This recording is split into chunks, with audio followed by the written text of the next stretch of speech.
Fala, empresário, tudo bom? A gente está aqui para poder gravar mais uma roda digital sem matar a Tati do coração, que já se assustou aqui comigo falando. Se você não sabe como é que funciona, é o seguinte, eu estou sentado com pessoas aqui que são do mercado digital e eles vão fazer as perguntas deles para mim e eu vou respondendo na medida do que eu souber, na medida do que eu puder ajudar a cada pessoa. A gente sempre grava aqui em Brasília, por que eu estou te dizendo isso? Se você mora perto de Brasília, aproveita e vem, tá bom? Se você mora longe, manda pergunta, escreve comentário aí embaixo e tal, porque depois a minha equipe manda para mim e a gente transforma em conteúdo, aí você já pode me ajudar, tá bom? Então vamos lá, quem que vai fazer a primeira pergunta? Eu me chamo Gustavo, eu trabalho como copywriter e eu tenho duas perguntas, na verdade. Uma é para saber como que você testa as copies, se, por exemplo, no lançamento valeria a pena fazer duas páginas diferentes e como você fez isso ao longo dos anos para encontrar a copy certa do produto, sem pensar, pô, eu acho que eu acertei, como que eu sei que eu acertei? E uma outra pergunta é como escalar enquanto copywriter. Na minha cabeça, até pelo que você falou nos episódios passados, da importância de ter um olho bom, de encontrar um bom expert, eu penso, a princípio, que esse é o único caminho. Eu vejo muita gente também copy vendendo profissão de copy, não quero ir por esse lado, e não quero também necessariamente ficar na mão de ter que encontrar um expert muito bom. Eu queria saber se você tem uma terceira opção para isso. Legal. Eduardo? Gustavo, desculpa. Gustavo, vamos lá. Primeiro sobre essa coisa de testar as copies, né? E a gente tem até tem uma certa sorte, assim, digamos, porque o meu primeiro produto, que era produto para arquitetos, chamava Arquitetos de Sucesso, eu era arquiteto e conhecia muito a dor do cara, né? Então eu mais ou menos já acertei de cara, que você falou, como é que você sabe que acerta? Porque no meu lançamento de semente eu fiz 6 dígitos e no outro eu fiz 7. Então, digamos que eu dei uma acertada na dor, assim, né, do cara, tal. E depois, quando eu casei com a Tati já tinha um produto de 7 dígitos que ela tinha escrito a copy. Inclusive, assim, metade do mercado copiou a copy da Tati porque ficava lá dentro do fórmula de lançamento, né? Então, era até engraçado que tem uma hora que a Tati está falando de problema de visão e ela fala, eu vou literalmente abrir seus olhos e tal, e tem gente que copiou do jeitinho, né? Então a pessoa está falando, sei lá, de culinária e a pessoa fala, eu vou literalmente abrir os seus olhos para essa questão da culinária. Mas assim, então para o lançamento em si, a gente não precisou testar muito. Agora, uma coisa que as pessoas não sabem muito sobre mim é que eu já escrevi muita copy. Antes de fazer o lançamento do Arquiteto de Sucesso, eu fazia congressos online. E eu escrevia as copies das pessoas que iam fazer. Então, eu tinha que ficar um tempão conversando com o expert, né? Fazer aquele processo todo para poder escrever as copies. E como era congresso, eu gostava de fazer duas. É até coisa que pouca gente faz, assim, sabe? Só que o que me incomodava naquele momento, assim, é que, por mais... Tudo bem, eu tinha o dobro de chance de acertar, porque eu tinha feito duas, mas como a gente tinha data certa para abrir, eu podia estar jogando metade fora, só para ter duas. Então, eu não fazia isso em todos os congressos que eu rodava, não. Porque eu ficava pensando, pô, será que eu vou ficar com um pouco de medo e tal. Agora, em perpétuo, você pode rodar 3, 4, 5, o tanto que você quiser, e vai testando, né?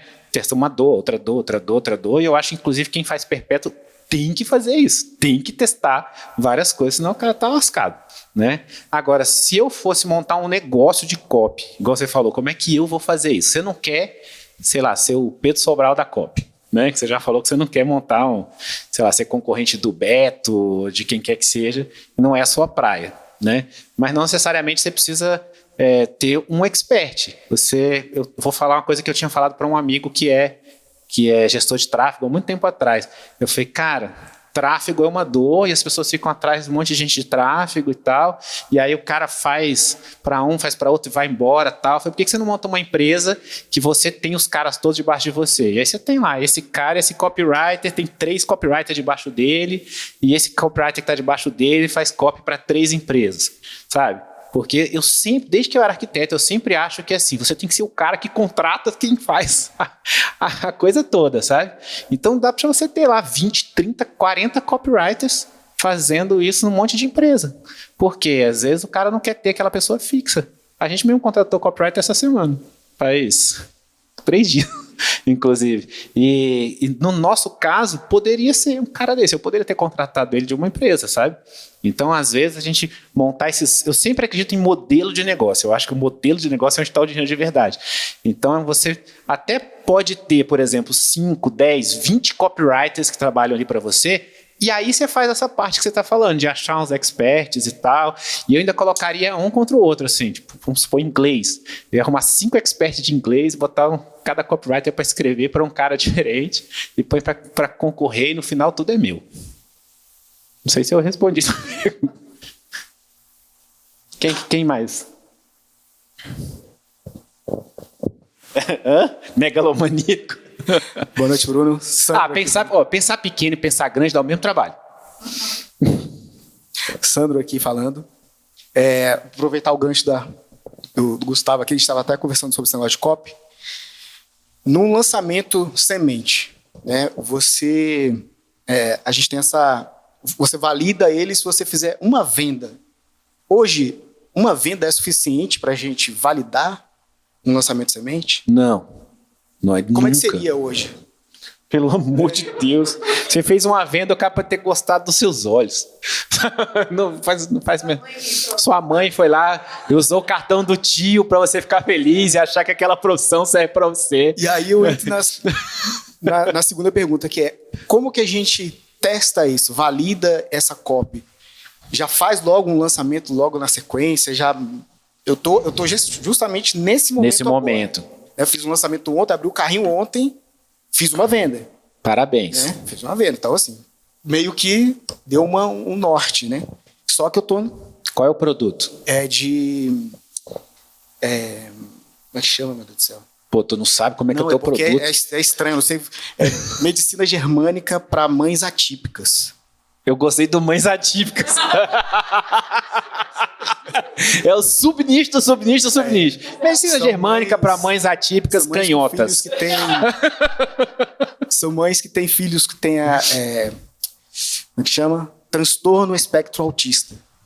Entendi. Entendeu? É um nicho muito, muito interessante. Assim, Ele é grande, esse nicho? É. Bem grande. Em média, hoje, acho que 5 mães, uma tem um filho autista. Nossa, é muita coisa, hein? Então, assim, é bem... Porque a descoberta hoje do transtorno tá mais fácil. Né? A tecnologia ajudou nessa evolução. Então, o nicho é bem esse. Então, eu acho que você não validou nada com uma venda, assim. Tem vários fatores aí, tá? Mas, assim, quantas pessoas assistiram essa oferta para fazer uma venda? Foram 25. Bom, aí já começa a ficar melhor. Então, assim, foi bem... Que era bem pouquinha gente. Foi R$1.000 de investimento, a gente pegou 500 leads só. Tá. Foi bem, sabe, bem... Eu acho assim, eu tenho uma visão diferente do lançamento de semente. Eu acho que lançamento de semente você não devia vender uma vez só. Né? Quando eu aprendi lançamento de semente lá atrás, em 2013 e tal, era assim, você fazia a aula numa quinta-feira, por exemplo, aí você repetia a aula na terça-feira, porque aí você dava uns dias aí, mandava e-mail de novo, tal, porque às vezes você fez 1.000 leads aí, mas tinha 500 leads, mas tinha 25 pessoas assistindo, olha só, sabe? Então aí você faz a aula de novo, e aí depois quando você faz a aula de novo, você edita e manda por e-mail, sabe? Quer dizer, você fica ali tentando vender um tempinho e tal. E aí uma coisa boa de você fazer é numa aula você fazer uma coisa e na outra aula outra. E aí você testa o jeito de fazer a oferta, tal. É um bom jeito de testar a copy. Você vai em cada uma das aulas, você testa uma coisa. Se você quiser, você testa até preço, se você fizer as 2 lives, né? Agora, eu acho que esse momento é de fazer de novo no modo do semente. Eu nunca faria um lançamento interno se eu tivesse feito uma venda do produto. Eu ia fazer de novo semente, burilar um pouco mais, tentar levar mais gente, descobrir por que tinha 500 pessoas, só foram 25. Aí tem um erro mais grave. Mais do que na copy. Você fez 500 leads, só foram 25. Aí que você tem que descobrir. Você usou o grupo de WhatsApp, você mandou as pessoas, os links para as pessoas, o link estava certo, tá, sabe? Todas essas coisinhas eu acho que você tem que tentar achar para saber por que tinha menos gente. Então faz de novo e aí leva um pouco mais de gente, vê se vai continuar vendendo e tal. Antes você ir para o semente. Para o interno. Né? Interno, desculpa. Beleza. Obrigado. Nada. Não, mas eu nem quero falar da oferta dele, porque era pouca gente. sabe? Fazer 500 e levar 25 é muito pouco. Porque a Tati falou assim, pô, será que tinha prova suficiente? Essas coisas todas que a gente sabe que tem que ter e tal, né? Agora, eu vou te dizer como é que a gente faz lá na nossa empresa. Eu podia ter feito uma venda, eu podia ter feito as 25. No dia seguinte, minha equipe estava vendendo por telefone para os outros 475. Tá? Isso aí é importante. Meu nome é Pedro. Eu queria saber, nessa estrada toda de vocês aí, qual você acha que foi o ponto assim, de maior virada da empresa, que trouxe mais resultado e tal, e que você vê que o mercado de modo geral não faz, que você acha assim, que isso poderia ser repetido por muitas empresas aí no mercado e faria grande diferença nas empresas do mercado? Legal, Pedro. Eu acho que tem duas mudanças aí que foram bem fundamentais, assim. 3. Vou falar de 3 pontos. Você perguntou, mas eu vou falar 3. O primeiro foi de mindset mesmo, assim, né? E eu não acreditava em mindset até eu precisar ter mindset. Eu achava que mindset era bullshit. Os caras ficam vendendo mindset, nada a ver, mentalidade, coisa mais imbecil. Eu de verdade falava isso, tá? Até eu precisar mudar o meu mindset, né? Porque eu não tinha mindset de crescimento, né? Achava... Pô, eu vendo uma família humilde e tal, então, sei lá, fazer um lançamento de 6 dias, você fala, pô, eu já ganhei mais do que toda a minha família. O negócio é depois você pensar mais longe do que isso, então você precisa quebrar uma chavinha e saber que aquilo também é para você, sabe? Eu acho que isso faz muita diferença, né? Outra coisa é sobre equipe. Porque a equipe que te leva até o nível A não é a equipe que te leva até o nível B, que não é a equipe que te leva até o nível C. Só que quando você vai do nível A para o nível B e a equipe começa a mudar, que aí as pessoas pedem para sair, aí acontece um monte de coisa e tal, você começa a se sentir culpado. Você fala, pô, o que tá fazendo? O pessoal tá indo embora? O que está acontecendo aqui e tal? Mas estava acontecendo que a gente vinha de uma empresa que fazia um lançamento ou 2 por ano e de repente a gente tinha 4 em 3 idiomas.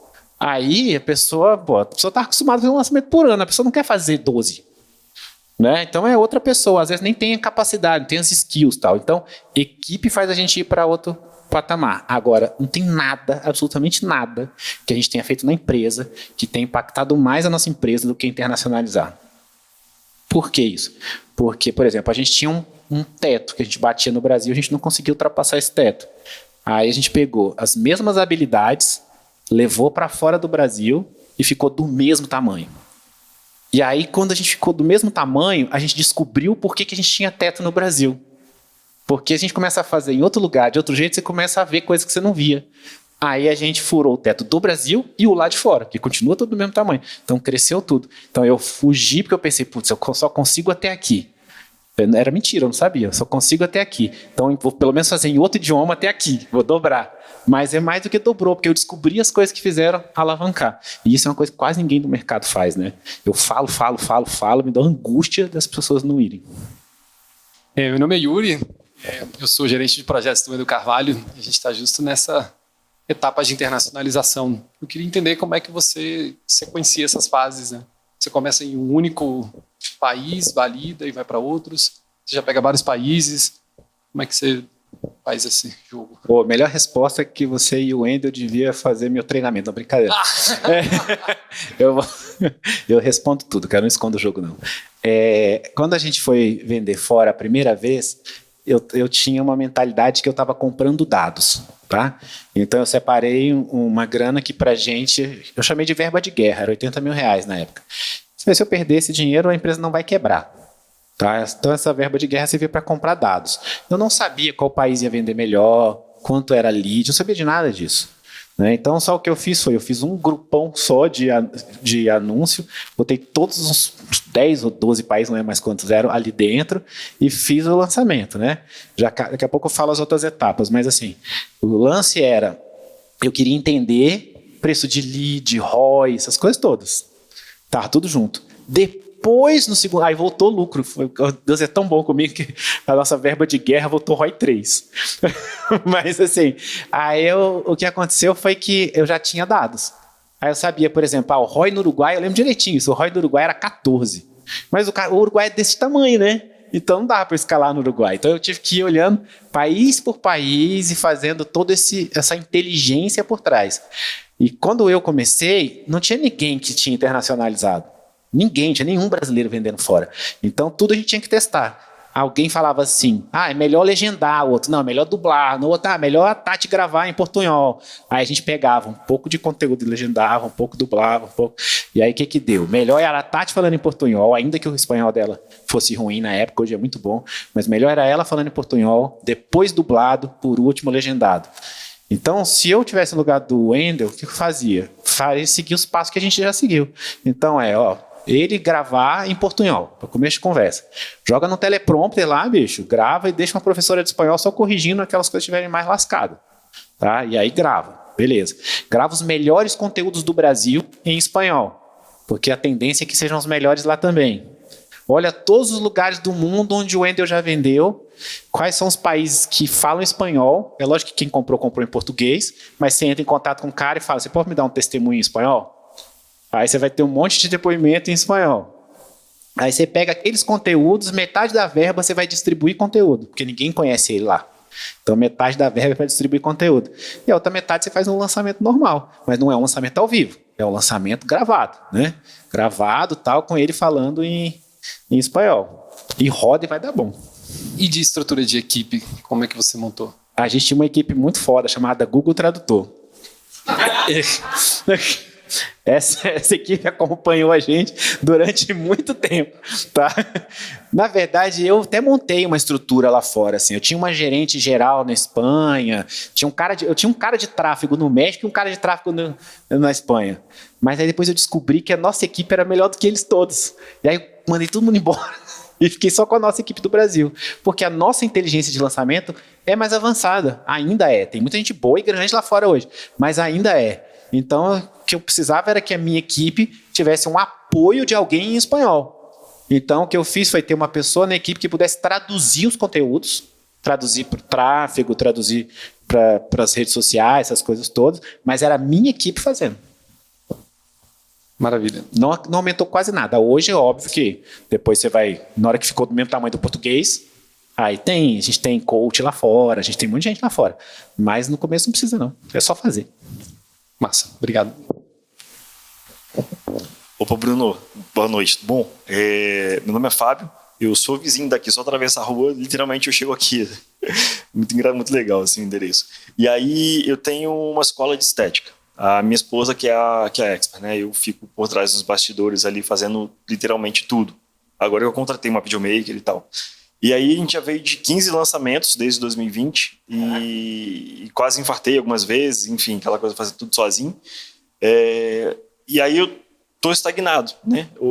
Aí, se tu me permite, eu tenho 3 perguntas, aí essa seria a primeira. Como talvez mindset, como você bem falou, mas qual o próximo passo, sabe? O que eu queria te ouvir, o que você fez, se você passou por isso em algum momento. Quantos produtos vocês têm? Tenho 3 e agora acabei de editar o 4º. Eles têm a mesma faixa de preço? Como que é? É um de limpeza de pele, que é R$97, está rodando no perpétuo e tal. É um de microagulhamento, aqueles rolinhos de agulha que sangra pra caramba. É um de tricologia para crescer cabelo, então quem, né, que tá com queda, etc. E agora de um equipamento que a gente usa que chama Ultraformer, que é que faz um lifting facial. É para profissional. Profissional, é biomédico, farmacêutico, médico. Mas tirando esse de 97, qual que é a faixa de preço dos outros? Esse é de 97, o outro é 697, o de tricologia é 1997 e esse de Ultraformer vai ser 1997. E como você vende esses outros 3 que não estão no perpétuo? O carrinho tá aberto, né? A página tá lá, vira e mexe, vende, porque a gente tem algum... O carrinho tá aberto, a página tá lá, é um jeito bom de vender, né? Mas o nosso YouTube cresceu bastante. A gente, né, a minha esposa fez muito vídeo no YouTube, muito vídeo, e aí começou a dar seguidor, e o pessoal, botei o linkzinho lá, o pessoal normalmente vai e compra, né? Então, a gente tá nessa pegada hoje. O último lançamento que eu fiz foi em março, porque, enfim, aconteceram uns problemas, não consegui voltar. Esse lançamento, mas o perpétuo tá ali, todo mês fazendo uns 10 mil por mês, tal, 12 mil, desses 3 produtos, né? O que acontece, assim? Você tem que pensar no... A impressão que eu tenho é que você fez uma coxa de retalho. sabe? Eu vou fazer mais um produto aqui, aí acordou no outro dia, falou assim, vou fazer um produto aqui de cílios, amanhã eu faço um outro negócio aqui e tal. Tem essa nítida impressão, assim, que você fez uma coxa de retalhos, assim, porque os produtos, você pode ter vários produtos, é bom ter vários produtos, mas de alguma forma eles têm que estar concatenados, assim, eles têm que estar, um tem que reforçar o outro, ajudar o outro de alguma forma, tal, né? Vou dar um exemplo, como é que a gente faz, por exemplo? Estava falando, antes de começar a gravar aqui, que a gente passa 1 mês e meio vendendo, né? Aí até a Yuri perguntou assim, você fica 1 mês e meio com o carrinho aberto? Eu falei, não, não é isso não. Mas olha só, a gente tem um produto mais caro, que é o óleo de águia. No dia de abertura ele custa 2.000, né? Tem aquela coisa de desconto e tal, então no dia de abertura ele custa 2.000. Eu passo uma semana vendendo ele. Na segunda semana, eu vendo ele de novo, faço uma reabertura, mas com outros estímulos, assim, né?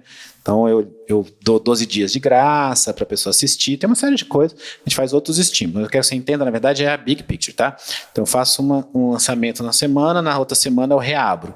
Na terceira semana, eu faço um downsell, eu faço um meteórico de um produto chamado Abra Seus Olhos, que custa 1/4 do óleo de águia. Então é assim, bicho, tu passou até aqui, ó, tu não comprou, tal, não sei o que, ó, tem um que custa 25% do preço, tal. Aí eu ofereço para ele. Depois daquela semana ele não comprou, aí na outra semana eu faço outro meteórico de suplementos. Eu falo, às vezes você não quer melhorar a tua visão, não é fazendo exercício, às vezes é tomando o suplemento, tal, não sei o que. E aí a gente faz um meteórico do suplemento cujo ticket médio é maior do que o do óleo de água, inclusive. Porque o cara compra para 12 meses e tudo, né? E aí depois, na quinta semana, eu faço um outro meteórico de um outro produto que a gente criou, que é para dores musculares e tal. O que eu estou querendo te mostrar aí? É que, de alguma forma, eu encaixei eles todos. Às vezes é a mesma expertise, mas é mais barato, porque é diferente o jeito que eu entrego e tal. Porque eu estou tendo um esforço muito grande para botar lead, e eu não vou parar de vender para o cara na primeira semana. Tá? E às vezes, aquela primeira semana ali do lançamento, vem 30% do faturamento. O que significa que se você não tem o ciclo todo, você podia estar faturando 3 vezes mais. Mas às vezes os produtos que você desenhou, talvez eles não se encaixem tão bem nessa coisa toda, assim. Então, você tem que entender, por exemplo, o conceito de lifetime value, né? Quer dizer, o que é lifetime value? É o tempo que é o quanto a pessoa gasta com você ao longo do tempo. Então, se você tivesse, por exemplo, um curso completaço, que ensinasse todas as coisas de beleza, a pessoa ia comprar isso de vocês e nunca mais ia comprar nada. Então, o LTV dela ia ser só o valor que ela pagou nesse curso e já era. Né? Você precisa entender assim, quantas pessoas compram um e passam para o outro. Quantas pessoas compram o outro e passam para o outro. Porque se tiver bastante isso, legal, você pode ficar oferecendo esse cross-sell e tal. Senão, você tem que criar o produto certo, que é o produto que vai fazer ela dar o próximo passo. Talvez o produto certo nem seja uma outra técnica, seja como é que ela vai vender isso daí e viver disso daí. Como é que ela vai ter mais cliente, como é que ela vai transformar isso num negócio, sabe? Então, são as mesmas habilidades que vocês têm, mas elas têm que ser rearranjadas para você poder conseguir escalar. Porque aí, na hora que você estiver colocando muito mais dinheiro, se você estiver vendendo isso no funil todo, no ciclo todo, você pode botar mais dinheiro com menos medo. Porque vai voltar, na hora que somar, tudo volta. E volta, creia em mim, volta. Posso fazer mais uma? Claro. Aí na parte da internacionalização. É difícil falar, mas é fácil de fazer. Vou fazer. Treinando, você já vai treinando. Quando a sua esposa que fez, né, a Tatiana, ela falou falou em espanhol, em portunhol, etc. Teve alguma dificuldade da aceitação deles por não falar um espanhol correto, assim, por exemplo, espanhol argentino e tal? É que tem um acento, né? Tem a questão do acento também. Tem, essa pergunta é boa. Olha só, quando você tem uma coisa da qual você não pode se livrar de forma nenhuma, você tem que ser você o primeiro a falar aquilo. Já escancara logo, sabe? Então, da segunda ou terceira frase que a Tati fala é a seguinte, ó, você já percebeu que eu sou brasileira, que eu não sou falante espanhol nativa, eu estou fazendo um esforço muito grande para poder falar o teu idioma, porque a minha missão supera a barreira do idioma. E eu queria que você fizesse um esforço do seu lado de compreender o que eu estou falando para você, que é para poder melhorar a sua visão. Então, isso já quebra muita resistência. Agora, dito isso, é lógico que eu converto mais no Brasil. Você não pode internacionalizar comparando conversão. Ah, minha conversão no Brasil é 1,5 e a minha lá no espanhol é meio.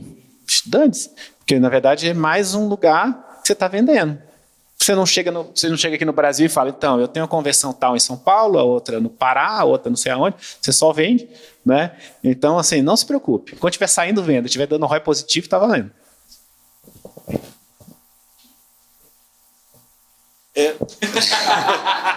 Oi, ganhei uma pergunta para você, hein? Obrigado por ter lembrado.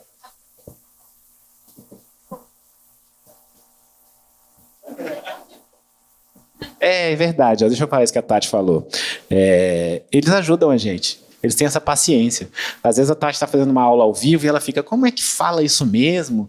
Tá? E eles começam a escrever. A gente estava no México fazendo um evento ao vivo, e lá no México tem um sítio arqueológico que é dos mais antigos do México, chama Teotihuacan. Chama Teotihuacan pra gente que é brasileiro. Porque para eles chama um negócio que eu nunca consegui falar. E a Tati falava Teotihuacan 20 vezes e os caras riam. E eles riam, e aí eles falavam, e quebrava o gelo, mas era bem engraçado, as senhorinhas, né? Porque o nosso público é bem senhorinhas corrigindo a Tati e tal. E eu já dei várias palestras em espanhol, em eventos de marketing e tudo, e tem hora que eu não lembro e eu não tô nem aí. Falo e o pessoal ajuda, tá tudo bem.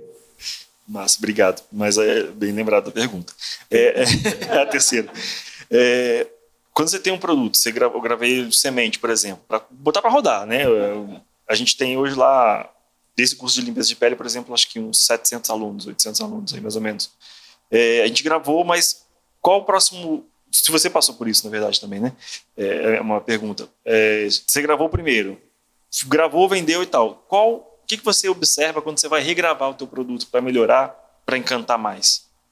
Por que você quer regravar? Primeiro me diz isso. Porque eu quero gerar mais encantamento, talvez. Aumentar a percepção de valor pelo aluno, né? Ou pelos novos alunos. Você pesquisou o que eles gostam e o que eles não gostam? Não, ainda não. Então você não sabe o que você vai regravar, você vai perder tempo regravando. É legal você perguntar para eles primeiro o que foi que eles gostaram e o que eles não gostaram. Às vezes até gostam do jeito que tá. Nem muda, nem... Eu contei uma história aqui, numa das rodas digitais, que a gente tem um amigo que ele vendia 1 milhão por mês de um produto de finanças. De um cara que você olhava pro cara, você nunca compraria um produto de finanças do cara. O cara todo desgrenhado, lascado, tal, você falava, não é possível que os caras vendem 1 milhão por mês. E aí caiu demais as vendas dele. E aí a gente falou, não, vamos ver o CPL todo mundo junto e tal. E a gente sentou, eles tinham dado um banho de loja no cara. Esse era o problema. Vendia mais porque o cara não conectava. Quer trocar? Oi. Não vendia mais porque o cara deixou de conectar. O cara não conectava mais com as pessoas que compravam antes, entendeu? Aí, então, por isso que eu tô falando, pergunta. Pergunta primeiro. Às vezes os caras querem que tenha um tutorial a mais, ou que tenha mais aula tirar dúvida. Inclusive, você tem que perguntar para elas qual é o próximo produto que elas querem, tá? Antes de criar mais 5 ou 6 aí. Você vai perguntar o que elas querem. Tá? Até hoje. Quando a gente foi vender o óleo de água em espanhol, vou falar isso. Eu não sabia se eu podia falar isso, amor. Por isso que eu fiquei calado.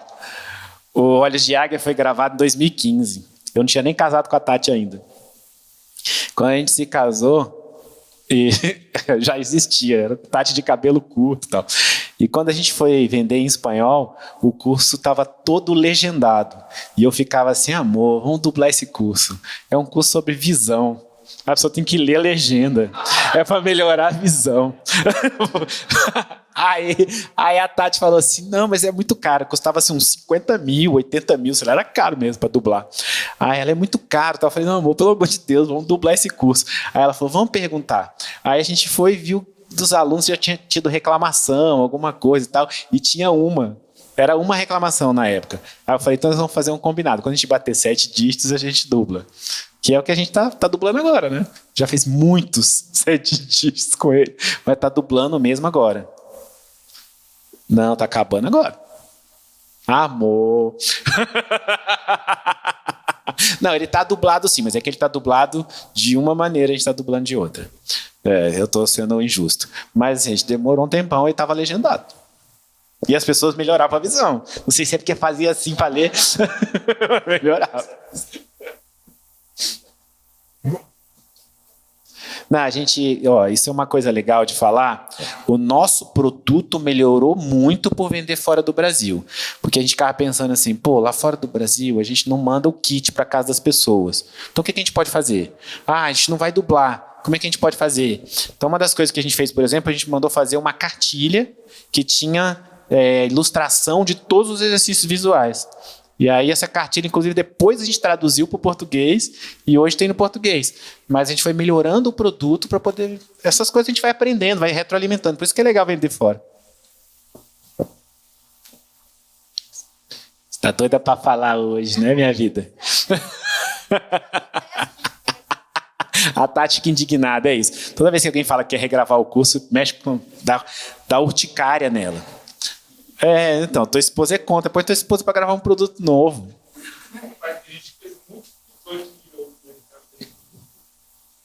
Primeira gravação. Tem. Ixi, tem, ó. Mas assim, é que tem outras maneiras. O que a Tati está querendo dizer é que tem outras maneiras de você melhorar a experiência. Então, por exemplo, o coach que a gente botou para atender 1 a 1. Putz, é um negócio que você pode regravar o curso 20 vezes, que nada vai ser melhor do que a pessoa ser atendida 1 a 1, por exemplo. Ou a gamificação que a gente desenhou do curso. Isso tudo é muito mais legal do que regravar. Melhora a experiência da pessoa. Boa noite a todos. Ricardo aqui. Bruno, eu fiquei só curioso com uma coisa que você falou, antes de eu entrar na pergunta de vendas, do seu time de vendas. Essa questão que aconteceu com a Tati, do idioma, da forma de falar, as pessoas vocês precisaram trabalhar esse público para eles já terem uma percepção da autoridade dela? Então, metade daqueles 80 mil que eu falei que era verba de guerra, metade foi distribuição de conteúdo. Eu peguei tinha muito depoimento. Entre os vídeos que eu distribuí, a maior parte era depoimento, inclusive. Que era a gente já dizendo. Eu me lembrei que, por exemplo, eu sou da primeira turma do Fórmula de Lançamento, né? Ou seja, não tinha depoimento nenhum do Érico, né? O Érico era um cara estranho, com o olho esbugalhado e que não tinha prova. E ainda falava malzão, né, tal. Depois é que o Érico melhorou muito, vocês não estão entendendo. Né? Ele é meu amigo, posso falar isso. Mas o que tinha? Ele já fazia parte do Mastermind do Jeff Walker fora do Brasil, né? Então tinha muito vídeo de gente do Mastermind falando bem dele. Era a prova que ele tinha. Os caras falavam, o Érico já me ajudou um monte com o meu lançamento, já fez não sei o que. Né? Era a prova. Né? Então eu me lembrei disso. Então a gente usou muita prova. Entendi. Bruno, outra coisa. Cara, eu tô curioso, assim, como que você estruturou seu time de inside sales? Assim, como é que é interno? É uma empresa terceirizada? Como que vocês alinharam a questão dos scripts, de abordagem, de processo? Como é que é isso? Nossa, é uma pergunta né? Essa é a pergunta abrangente. Eu vou tentar simplificar, assim. A primeira coisa, assim, eu já queria ter esse time há bastante tempo, porque eu ficava angustiado de perder aquele monte de leads em cada lançamento, né? Você vai lá e faz 500 mil leads no lançamento e vende para 5 mil pessoas, né? Que dá uma angústia profunda, assim. E aí um colega nosso uma vez comentou com a gente, falou assim, olha, eu estou acompanhando muito o curso na verdade não era o curso, era a formação do Flávio Augusto, da WhatsApp, montando os times dele de venda. Aí eu fui lá e me inscrevi como vendedor. Você acha que a gente não trabalha, tá vendo? Eu fui lá, eu fiz o curso inteiro de vendedor. Cadastrei, só não fiz nenhuma venda por telefone, mas eu fiz o processo todo, tal, desenhei para a gente implementar na empresa. Eu não estava indo tão bem assim, porque precisava de alguém que também tivesse passado por aquilo. Aí eu fui e trouxe aquele amigo que tinha me falado, que tinha visto o negócio lá, eu fiz uma proposta para ele poder vir trabalhar conosco. E aí, na verdade, ele estruturou muito baseado no que o Flávio faz, só que com as mudanças relacionadas ao nosso nicho e também ao mercado digital, porque o que o Flávio faz não é para o mercado digital. Eu acho que a gente consegue ter essa percepção porque a gente já está no mercado há mais tempo. Acho que talvez se alguém pegar só do jeito que ele faz e trouxer, não vai dar bom, né? Mas aí eu vou tentar ser um pouco mais prático. Como é que acontece, assim? O time é interno, sim, não é uma empresa, é um time interno. Cada vendedor ali, ele é PJ, então ele pode vender para quem ele quiser, inclusive, né? O Flávio Augusto, inclusive, faz muito isso. O cara pode montar um negócio, pode vender outras coisas, pode ser o quê, mas o cara passa por um treinamento nosso, ele assiste o curso, ele vê como é que funciona, quebra de objeções do nosso avatar. Então você tem que treinar o cara sobre as suas características específicas, tá? Ele tem que entender aquelas vendas e tudo. Mas aí, o grande segredo, eu acho, tem duas coisas. Uma é você trabalhar a mente desse vendedor, porque o cara, para poder ser um bom vendedor, ele tem que ter uma mente muito blindada, porque o cara, às vezes, para fazer uma venda, ele escuta 15 não. Pô, você imagina, o cara liga, não, o tempo inteiro, bicho, deve ser... Ó, eu não sei se eu conseguiria, e olha que eu sou um bom vendedor. Eu já trabalhei em loja, vendendo roupa, vendendo essas coisas, mas o cara entra na loja, ele já quer comprar uma roupa, sabe? Isso é diferente. Mas, então, o cara tem que ter a mente muito blindada. A outra coisa é a retroalimentação. Então, a nossa equipe tem reunião terça, quarta e quinta de manhã, para poder retroalimentar, contar os melhores cases. Aí a pessoa desenvolveu um novo jeito de vender, agora está vendendo só mandando mensagem, criou um funil de mensagem no WhatsApp, o outro está ligando e falando outra coisa e tal. Então essa é disparado o time que mais precisa se retroalimentar, sabe? E aí o que vai acontecer é que você tem que estar selecionando o tempo inteiro, porque se traz 100, esses 100 viram 20, esses 20 viram 15. Então você depois fica lá 10 bons. Aí você traz mais 100, até ficar 10 bons. Esse processinho aí é contínuo. Outra coisa que a gente estava discutindo lá é que depois das ligações a gente nunca tinha considerado fazer ligação. Eu cheguei e falei, gente, pelo amor de Deus, tem 5 mil leads aqui, não quer ligar? Pô, meu Bruno Capanema tá ligando para 500 mil. Que tá faltando o quê? Falta o quê? Aí o pessoal começou com as objeções. Não, mas não... Como é que faz? Liga direto, isso não é invasivo. Tem que manda mensagem para poder ver a melhor hora com a pessoa. Como que vocês fazem para fazer ligação? Faz aí direto? A sua pergunta nem é... Eu vou te falar uma coisa engraçada, assim. Ela não é a melhor de todas, porque o melhor é deixar cada vendedor descobrir o melhor jeito dele fazer. Porque vai ter vendedor que vai falar assim, eu mando 5 mensagens e depois eu ligo. E vai ter cara que vai falar assim, eu ligo direto, depois eu mando 5 mensagens. Sabe? Então, eles vão... O grande lance é você olhar o resultado. Então, a gente é bem agressivo com essa coisa das metas, tá? Por quê? Porque tem vendedor que se acomoda. Se tem uma coisa que a gente aprendeu ao longo do tempo é que tem vendedor que se acomoda. Ou o vendedor entra numa zona mental ruim, assim, de pô, não dou conta de vender, não sei o quê, sabe? É difícil pro cara. Ou o cara só consegue vender em lançamento, por exemplo. Tal. Então a gente faz assim, o cara tem uma meta mínima para bater. Aí ele não bateu a meta mínima, strike 1, sabe? Beisebol. Aí na segunda semana ele não bateu a meta mínima, strike 2.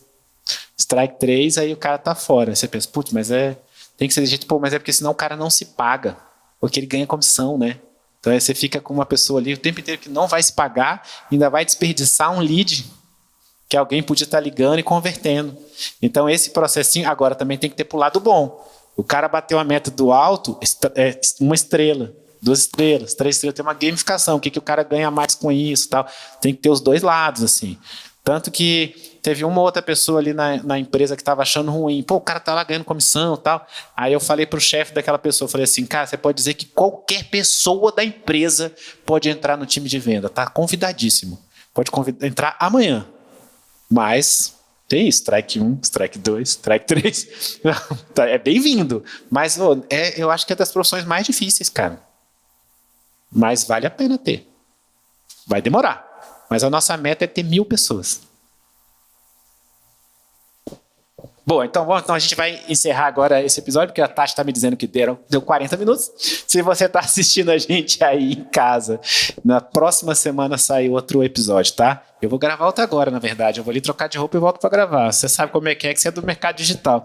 Mas a verdade é que a gente sempre tenta manter cada episódio em 40 minutos. Eu acho que foi legal, a gente pôde ajudar bastante as pessoas já aqui. E eu espero que tenha ajudado você também com o teu negócio, tá?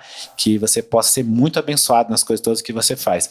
E sempre lembre, né, de estar inscrito, curtir, aquelas coiseiras todas que você já sabe, né? Curte e tal, não sei o quê, marca o sininho para receber notificação, tudo isso, tá bom? E a gente se vê no próximo episódio, que para eles é daqui a pouco. Se eu fosse você, estava em Brasília, para você na outra semana.